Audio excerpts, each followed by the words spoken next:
I'll never forget the way Jake looked at me that day. We were standing just outside the conference room. The hallway smelled faintly of burnt coffee and stale carpet cleaner, and the fluorescent lights above buzzed like they were mocking me. My heart was still pounding from the presentation I had just given. My first major one since joining the company. I'd worked on it for days. Nights, actually. Barely slept. Rehearsed it a dozen times in front of my bathroom mirror until I could say it without blinking. And yet, when I walked out of that room, I knew something was off. Jake was leaning against the wall, arms folded like he was trying to hold in something big. He didn't even wait until we were alone. He looked me straight in the eye and said, "Your presentation was a disaster." No pause, no sugarcoating, just like that. Cut and clean. For a second, I just stood there, my throat tightened. My mouth went dry. I think I blinked a couple times, hoping I misheard him, but I hadn't. He said it like he was doing me a favor, like I should thank him for being so brutally honest. I looked at him, his smirk, that smug tilt of his head, and all I could feel was heat crawling up my neck. My hands were balled into fists in my pockets. I wanted to say something back, something clever, something sharp enough to slice through the silence building between us. But I didn't. I nodded, slowly. My voice was barely above a whisper when I said, "I understand." That was it. Jake gave a slight chuckle, that kind of laugh that doesn't reach the eyes. He pushed off the wall and walked away, probably thinking he'd won some invisible competition. But what he didn't know was that I had already been offered something he wanted more than anything. A confidential project with the executive team. Something big, and something that, if successful, would put me above him. Literally. He just didn't know it yet. I stood there for a moment longer after he left, staring at the elevator doors as they slid open and swallowed him up. The hallway was quiet now. I could hear my own breathing, shallow and tight. I could feel the knot forming in my stomach, not from what he said, but from how much it had almost broken me. Because the truth was, his words did hurt. Why? Why did it sting so much? I knew he was insecure. Everyone did. He'd been the top guy on the team for years, and the second I showed up, things shifted. My ideas started getting noticed. My reports started reaching higher desks. And Jake? He started watching me more carefully, like a lion circling something he couldn't quite figure out how to pounce on. Still, part of me asked, was he right? Was it really that bad? I replayed the presentation in my mind, frame by frame. I remembered stumbling over a slide, losing my place once, a few blank stares from the back of the room. But I also remembered the nods from the VP, the way Linda, the head of strategy, scribbled down notes with real interest. No, it wasn't a disaster. Not perfect, sure, but not that. Jake just needed me to believe it was. He needed me to shrink. And for a few minutes in that hallway, I almost did.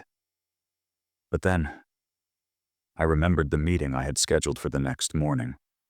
The one Jake didn't know about. The one with the executive team. I remembered the deck I'd been building. Quietly, methodically. The client proposal I'd spent weeks crafting behind the scenes. The one they said could determine the future of the department. And something shifted in me. I took a deep breath, let the silence of the hallway fill my lungs, and walked away. No longer feeling small. Because I realized something in that moment. You don't always have to defend yourself when someone throws stones. Sometimes the best thing you can do is let your results speak for you. And 1 week later, when Jake walked into that same conference room and saw me standing at the head of the table, presenting a deal that would change everything, he didn't laugh. He didn't smirk. He couldn't believe his eyes. And that moment was worth every second of silence I gave him. When I first joined the team, I was invisible. Not in a dramatic, nobody sees me kind of way. Just quiet. New. The guy who transferred in from a smaller satellite office that no one really cared about. People smiled politely. They shook my hand, asked where I was from. Then they'd forget I was in the room 5 minutes later. Jake didn't forget, though. From the very beginning, he had this look. Like he was sizing me up, calculating the threat. It wasn't obvious. Not at first. He was charming in that office politics kind of way. Knew everyone's birthdays, had that whole work hard, play hard vibe. People liked him. Or at least they were used to him being the loudest voice in the room. I wasn't loud. Still not. I observe, I think. I plan before I speak. The team worked in this open-concept office where everything echoed just a little too much. Desks without dividers, chatter bouncing off the walls, keyboards clicking like 1,000 tiny heartbeats. And Jake? He was the one always cracking jokes loud enough for half the floor to hear. I kept to myself. Spent most of my first few weeks listening, watching, figuring out the flow. The company had recently gone through a merger, and that's how I landed here. Absorbed into this larger branch like a puzzle piece nobody asked for. The job title was the same, but the stakes were higher. The clients were bigger, expectations tighter. And while I was used to pulling my weight, here, it felt like I had to prove I belonged every second of the day. Jake made sure I didn't forget that. He'd hover during my team updates, offering feedback that always felt more like reminders of who'd been here longer. In meetings, he'd interrupt just enough to throw me off, then play it off with a joke so no one could really call him out. At first, I thought maybe I was imagining it. Maybe I was being sensitive. But then others started noticing. One afternoon, I was in the break room pouring coffee when Claire from HR walked in. She's sharp, says little, notices everything. She glanced over and said, "You're handling Jake better than most do when they're new." I gave her a tight smile. "Is it that obvious?" She raised an eyebrow. "Let's just say, you're not the first person he's tried to intimidate." That was the first time I let myself believe it wasn't in my head. Still, I didn't respond the way Jake probably expected. I didn't get defensive. I didn't try to challenge him in front of the team or start building alliances. Instead, I watched. I studied. I kept my head down and let my work speak, little by little. But I'd be lying if I said it didn't get to me. Every morning, I'd sit at my desk, open my laptop, and wonder if this would be the day I'd finally get noticed for the right reason, or pushed out for being too quiet, too different. I felt the pressure building, this weight on my shoulders that didn't let up, not even after hours. I'd go home, drop my bag, and sit in the dark for a few minutes before turning the lights on, just trying to breathe, trying to tell myself it would get better, that I didn't leave behind everything I knew just to fail here. Then, 2 weeks in, something unexpected happened. Linda, the VP of Strategy, pulled me aside after a team presentation. One Jake had, of course, dominated with his usual flair. She waited until everyone had cleared out, then leaned against the table beside me and said, "I've been reviewing your reports. You think differently. I like that." I remember blinking, not sure if I'd heard her right. "I'm working on a project," she continued. "A pitch for a major client that could restructure how this department runs. I want your insight." I nodded, stunned. "Of course, thank you." She paused, then added, "Don't tell anyone yet, especially not Jake." And just like that, the game changed. That was the moment I realized I wasn't here just to survive. I was here to win. Quietly, strategically, on my terms. The morning of my first big team presentation, I barely touched my coffee. It sat on my desk, growing cold, while I rehearsed silently, eyes flicking between my slides and the clock on the wall. My stomach churned. Not with fear exactly, but something sharper. Pressure. The weight of every doubt I hadn't said out loud. The memory of Jake's smirks, the silence after his interruptions. The subtle way he always reminded the room that he'd been here longer. This was supposed to be a simple internal pitch, an updated strategy for one of our mid-tier clients. But to me, it felt bigger than that. This was the first time I'd be standing in front of the whole team, including Jake, and more importantly, including Linda. I told myself to breathe. I'd done the work, triple-checked the numbers, crafted a story around the data. Still, as I stood up and made my way to the front of the room, my palms were damp and my mouth was dry. The room was packed, chairs scraping, laptops clicking closed, small talk fading into silence. I could feel eyes on me. I locked onto Linda in the back row, calm, unreadable. Then to my left, I spotted Jake. He gave me a tight-lipped smile and leaned back in his chair like he was settling in to be entertained. I began. The first few slides went fine. I walked the team through our current metrics, outlined potential gaps, and laid out the beginnings of a restructured client flow. But then, slide 12. The moment I clicked it, I felt it. The room shifted. I had over-explained. A few charts were too dense. I saw one person glance at their phone, and then Jake struck. "Can you clarify what you're actually recommending here?" he asked, voice deceptively polite, loud enough to stir a ripple of discomfort in the room. I turned to face him. My pulse was thudding in my ears. I explained, but as I spoke, he interrupted again. "And this is based on your own projections?" His eyebrow lifted slightly, mock curiosity creeping into his tone. "Because I think last quarter's numbers told a different story." A few heads turned. My chest tightened. "Actually," I said, trying to keep my voice steady, "it aligns with those numbers if you consider the year-over-year trends. Slide 16 explains." "I just think we need more than theory here," Jake cut in again. "There's a lot riding on this client." The silence that followed was deafening. I felt my face flush, heat rising up the back of my neck. I glanced toward Linda. She was watching, lips pressed into a firm line, but she didn't intervene. This was my moment, sink or swim. So I pivoted. I cut to the stronger part of the deck, simplified the message, brought it back to results. I regained my footing, but the momentum had been lost. The meeting ended with a smattering of polite nods, and I stepped down from the front of the room feeling numb. As the team started to file out, Jake was already at the door. He paused just long enough to throw it at me. "Your presentation was a disaster." He said it low, like a secret dressed as advice. No one else heard it, just me.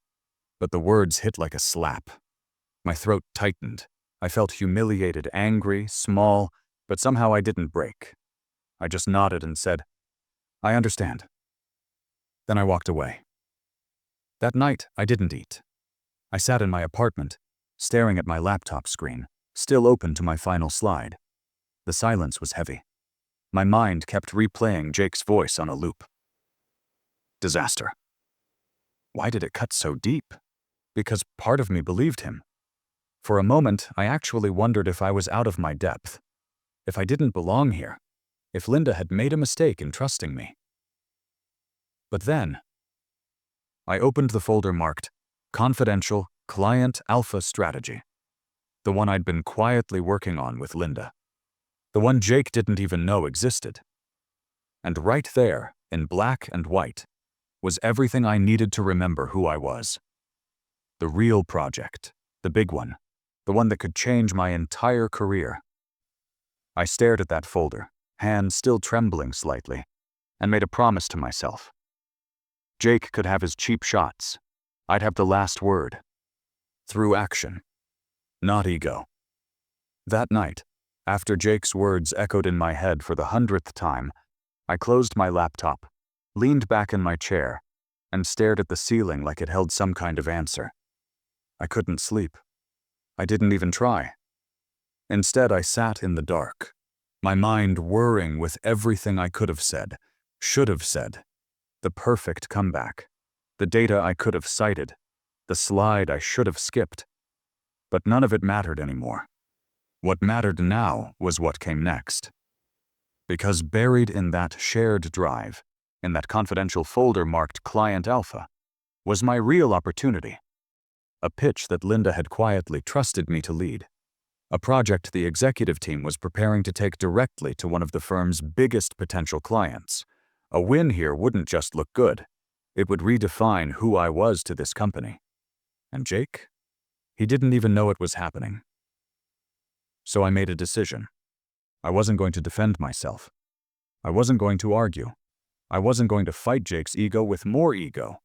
I was going to focus, quietly, ruthlessly, on getting this project perfect. By Monday morning, I had rewritten the core narrative of the proposal from scratch. Not because it was wrong, but because I knew it could be better, tighter, more human. Less data dump, more story. I spent the week redesigning every visual, anticipating every question, every pushback, every sideways glance that might come from someone like Jake. I even recorded myself presenting the deck, watching my tone, my body language, the way I paused between ideas. Every flaw became fuel. Linda noticed. She pulled me into her office mid-week, just a small glass cube with a view of the parking lot, and said, "I've never seen someone adapt this fast. You turned this thing inside out." I smiled, a little tired. "I just wanted to make sure it landed." She looked at me for a long second, then nodded. "You're going to lead the pitch Friday. The executive board will be there. This is yours now." The air in the room shifted. I nodded, but inside my chest tightened with a cocktail of anxiety and adrenaline. I'd asked for this, now I had it.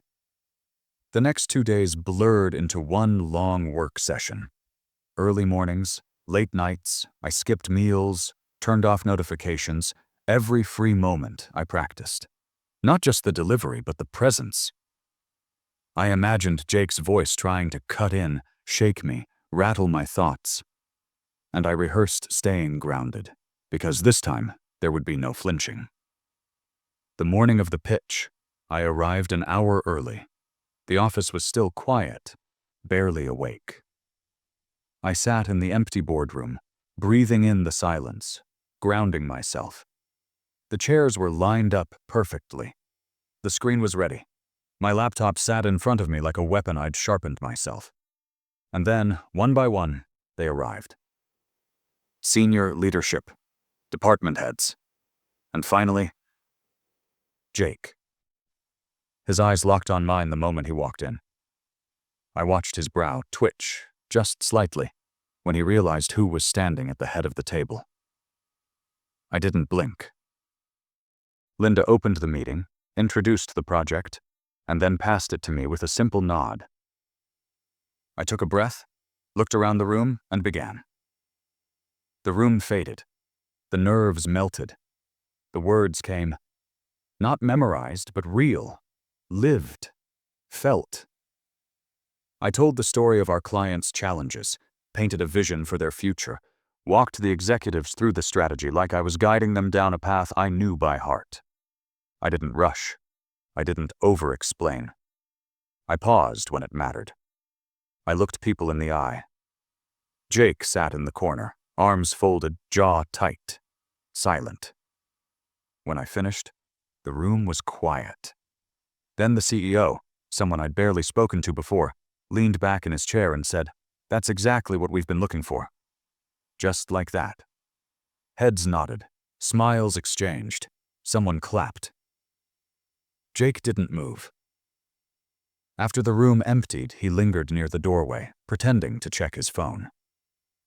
I walked past him. He looked up, but he didn't say anything. He didn't need to. The look in his eyes told me everything. I had just become the one thing he never saw coming. I wish I could tell you there was some dramatic, movie-worthy moment, like Jake storming out of the room or the CEO making a grand announcement. But the truth is, the most powerful moments are often quiet.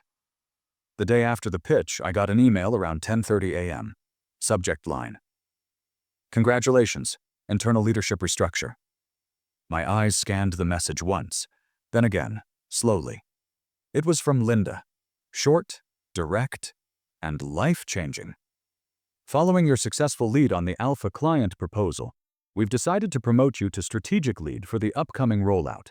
You'll be overseeing the team for this initiative, including Jake. We'll inform the rest of the team this Friday." I stared at the screen for a long time. Not even smiling. Not yet. My hands trembled slightly, hovering above the keyboard. I could feel my pulse in my fingertips. This was it. I read the line again. "You'll be overseeing the team, including Jake." A strange mix of emotions surged in me. Vindication, relief, disbelief, but also something heavier. I wasn't gloating. I wasn't imagining throwing it in Jake's face. I just sat there, quietly absorbing the moment. I thought back to my first day in that office. The way no one looked up when I walked in. The way Jake greeted me with that fake grin and a dismissive pat on the back, like I was a charity case from some forgotten branch. And now? Now I was going to be his boss. On Friday morning, Linda called a full team meeting in the main conference room. The kind of meeting that makes everyone glance nervously at each other, wondering who's being let go or promoted or shuffled around like chess pieces. The room was packed again. The air felt thick, like the whole office was holding its breath. Jake strolled in late, as usual. Coffee in hand, confident. He nodded at me as he passed. Casual, maybe even smug. He still didn't know. Linda stood at the front. She cleared her throat, then got right to it. "I want to thank everyone for their outstanding work over the last quarter, especially on the Alpha Client project," she began. "Thanks to the success of that proposal, we've secured one of the largest deals this department has ever landed." A small wave of claps and murmurs followed. "And with that," she continued, glancing at me, "we're announcing a leadership shift. David will be stepping into the role of strategic lead, effective immediately. He'll be overseeing Alpha client delivery with support from the entire team." She smiled at me, then gestured for me to say a few words. I stood. My legs felt heavier than usual, but I kept my face neutral. Calm. "Thank you," I said simply. "I appreciate the trust, and I'm looking forward to building something incredible together. No theatrics, no jabs, just truth." When I sat down, I looked across the room, and there he was. Jake. He was frozen. His smile had vanished. He wasn't looking at Linda. He wasn't even pretending to sip his coffee. He was just staring at me. There was this flicker, barely visible, but I caught it, in his eyes. That split second where confidence cracked and was replaced by confusion, then disbelief. He couldn't believe it. He couldn't believe that the guy whose presentation he'd mocked, the one he'd humiliated outside the conference room, was now the one he had to report to. And I didn't smile, because I didn't need to. That moment didn't need a victory lap. It spoke for itself. Later that day, he came by my office, my new office. He hovered in the doorway for a second, then knocked lightly. "Congrats," he said. "Didn't see that coming?" I looked up, held his gaze. "Yeah, I figured." We stood in silence for a few seconds, and then he nodded once and left. That was it. No apology, no fake praise, just an awkward truce hanging in the air. But I didn't need anything more from him. I didn't need his approval. Because everything he tried to take from me, my confidence, my presence, my chance, I'd taken back, piece by piece. And now I was the one in control. Not because I fought harder or louder, but because I stayed focused. I stayed still. And I let the results speak loud enough for both of us. It's funny how quickly things shift. One day you're sitting in a shared cubicle, quietly questioning your place in the world. A week later, you're being introduced as the new lead in front of the same people who barely noticed you when you walked in. Promotions don't change your soul, but they do force people to see you differently. The real change, though, that happened inside me. I didn't realize how much of myself I'd been holding back, how much space I'd let people like Jake take up in my head. Not just because he was loud or clever or charming, but because I thought I had to earn the right to belong by proving myself to people like him. But that's the trap, isn't it? We spend so much time trying to be noticed by the wrong people, we forget that real power isn't in attention, it's in intention. I didn't become his boss to get even. I didn't do it to teach him a lesson, or make a point, or show the office I could stand at the top. I did it because I finally stopped playing on someone else's terms. I stopped trying to defend my worth and started demonstrating it. That silence, the moment I chose to say, "I understand," instead of fighting back, wasn't weakness. It was strategy. It was trust. Trust in my work. Trust in my pace. Trust in the long game. And yeah, Jake never apologized. He never acknowledged what he did. But I don't need an apology from someone who was never listening in the first place. What I needed was that moment I had in the boardroom. Not the promotion, not the title. The moment I looked out at the room and realized I wasn't waiting for permission anymore. Since taking on the strategic lead role, I've led that project to full execution. We landed the client, exceeded their expectations, and brought in numbers that reshaped our quarter. The team's grown closer, more collaborative. People are more willing to speak up now, especially the quiet ones. I make sure of it. Jake still works here. He keeps his distance. There's a different energy now. Not quite resentment, but recalibration. He still has his moments. Old habits die hard. But he doesn't interrupt me in meetings anymore. He doesn't question my data in front of the team. Sometimes I catch him watching me. Not with anger, but something closer to curiosity. I think he's still trying to figure out how I did it. But he never will, because people like Jake look for control in noise. They mistake volume for strength. What they don't see is the power in quiet confidence, in resilience, in letting people underestimate you until it's too late. That's the lesson I learned. The one I want you to remember, too. You don't have to fight every battle. You don't have to prove yourself to everyone who doubts you. You don't need to get loud, get angry, or get even. Sometimes, the most powerful move you can make is to nod. Say, "I understand." And then let your actions roar louder than their ego ever could. I kept thinking back to that moment when Jake said, "Your presentation was a disaster." Now, I wish I could go back, not to change anything, just to tell myself something. To that version of me, standing in the hallway with a red face and clenched fists, I'd say, "Hold your ground. The silence you're giving right now, that's not weakness, that's preparation. You're not shrinking, you're building. And soon they'll all see what you already know." Because in the end, success isn't about proving someone else wrong. It's about proving to yourself that you were always right to believe. And when you do that, when you become the person they never saw coming, no one can take that from you. Not even Jake.